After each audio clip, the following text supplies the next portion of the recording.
What size tire can I fit, combined with what size lift, and how much trimming am I gonna have to do to fit them on my 5th gen Toyota 4Runner.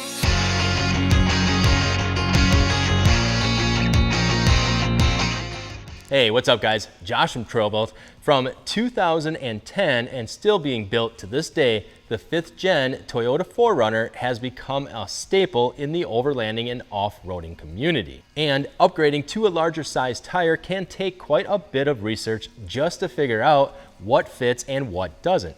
Fortunately, in today's video, we're gonna answer all of that for you. We'll start by going over what the largest size tire is that you can fit on the 5th gen 4Runner's stock suspension without any trimming. Then we'll take a look at how big of a tire you can go with if you did some minor trimming. And then we'll look at different size tires that fit different size lifts, from a leveling kit up to about 3 inches of suspension lift. We'll also dive a little bit into wheel sizes and offsets needed, plus different types of modifications to do to your 5th gen T4R to fit certain sizes of larger tires without having to install a super huge lift. And of course guys, keep in mind that regardless of the size of tire you end up choosing to go with, that we have a massive inventory of tires and wheels that can be found right on our website at TrailBuilt Off-Road, or to make it easy by clicking the link in the description below. Beginning with the 4Runner stock suspension and stock wheel offset, the largest tire that'll fit without any rubbing or trimming is going to be a 275/70 on a 17-inch wheel, which is just over a 32-inch tall tire by about 10.8 inches wide. And I say about because tires will vary slightly in size from one brand to another. So just make sure to be aware of that when you get your tires installed. Even though in this video, I might say that a certain size tire isn't going to rub, and then you end up with a slightly larger size tire than what it's actually labeled as, and it rubs slightly. And it's because that variance in size from one brand to another. It would be great if they just made them all uniform in one size, but unfortunately, they do not. For an 18-inch wheel diameter and stock offset, the largest tire that will fit a 5th gen on stock suspension is going to be a 275/65/18. And for 20-inch wheels, the largest tire size is a 275/55/20. Regardless of the wheel diameter, as long as the offset doesn't change, the largest tire size diameter that fits on a stock 4Runner is about 32.2 inches or so, and about 11 inches wide or less. Now, all of those tires will fit without any modifications or trimming, even at full flex and lock-to-lock steering with the stock suspension on your 4Runner.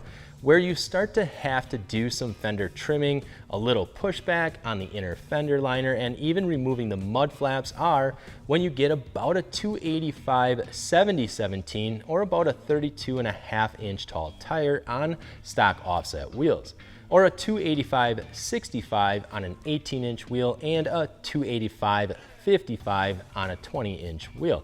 Again, regardless of the wheel size diameter, once you get to about a 32.5-inch tall tire, it's going to rub slightly somewhere with a stock suspension and wheels with the factory offset. If you didn't want to perform any trimming or inner fender mods, plus wanted to keep your mud flaps intact, then with 285/70s, you'll need to have at least 2 inches of a leveling kit installed to clear those tires.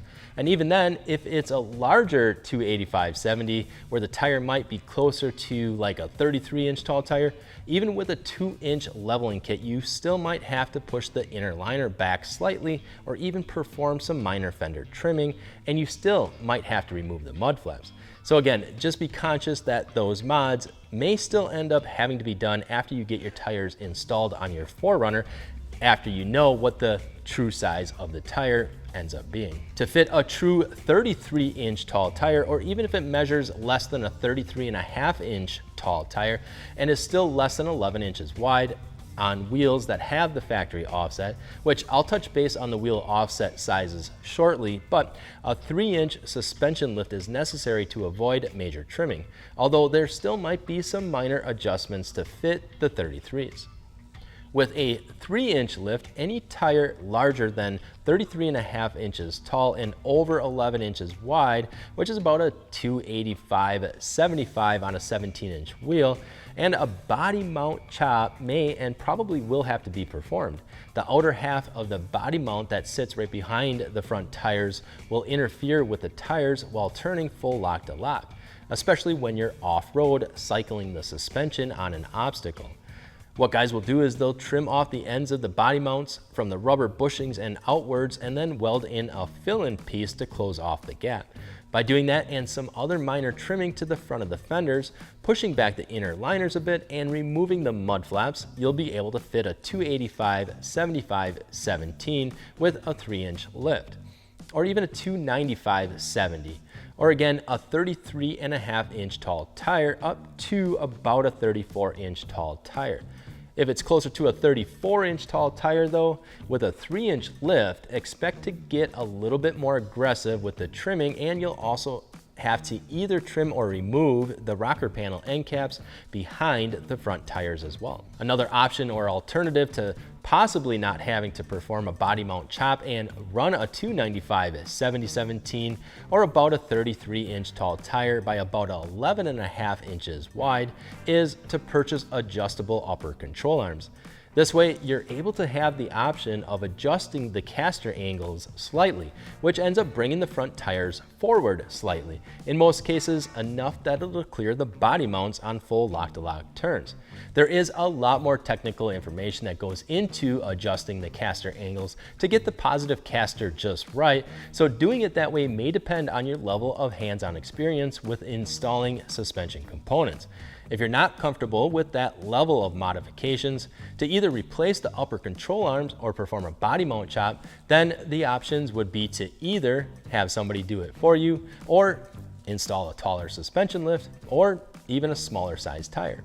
And now that we're starting to get into the taller and wider size tires, another measurement that we'll need to adjust for is the width of the tire and the additional clearance we'll need for it to clear the upper control arms.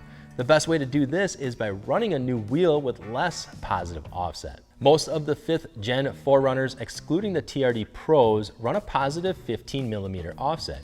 For us to push the tire and wheel out away from the upper control arms, we're gonna want to lower that offset number, which in fact increases the negative offset. The more negative offset there is, the more the tire and wheel get pushed out away from the vehicle. For example, a lot of 4Runner owners will upgrade their wheels to the 4Runner TRD Pro wheels because it has an offset of +4 instead of the factory +15 offset, and that pushes the wheel outwards 12mm or about 1/2 inch. Here's the caveat though. The more we push the tire and wheel outwards, the more it's going to rub on the inner liner, fender rocker end caps, and the body mount while turning full lock to lock. Pushing the tire outwards gives it a greater and longer turning curve of the outside edge of the tire, while turning and enlarging that curve sets a collision course with the rocker end caps, the body mounts, and the front of the fenders, etc., etc. Plus, we have a larger tire that's wider, and that just compounds the issue. This is why many 5th gen owners will end up running a narrower size tire, like a 255/80/17, which is just over a 33-inch tall tire by 10 inches wide, so they can get the height out of the tire for more ground clearance and still be able to run stock 4Runner wheels, paired with a 2-inch leveling lift or even a 3-inch lift, and barely have to do any, if any at all, clearancing for the tire to not have any rubbing. So even after all of that information we just went through, if you're still not sure what size tire you want to go with, another really great resource to use on our website at TrailBuilt Off-Road is our Fitment Gallery. When you search for your year 4Runner, it will show you all of the 4Runners with different size tires, different wheel offsets, different size suspension lifts, and from there, you'll be able to determine what works best for you. And we'll have our Fitment Gallery linked in the description right below me. Or even if you already have your 4Runner all set up and dialed in, you can add it to the gallery with as many photos as possible, along with a detailed description of what was all done to it, and that way, not only will you get to show it off, but you'll also get to help out anyone else who is looking for a similar setup as yours. But what I'd really love to hear from all of you guys that have a 5th gen 4Runner who already have it modified with larger tires is, what size combination of wheel, tire, and lift do you have? Did you have to do any trimming? If so, was it major trimming and what was all done to it? Would be great to hear back from all of you guys by letting us know in the comments below. Either way, guys, I hope this video has helped you out in one way or another. And remember, wheels, tires, suspension, and accessories, TrailBuiltOffroad.com. Don't forget to hit that subscribe button. And guys, as always, we appreciate all of you for watching and all of your support. I'm Josh from TrailBuilt, and we'll see you guys out in the trails.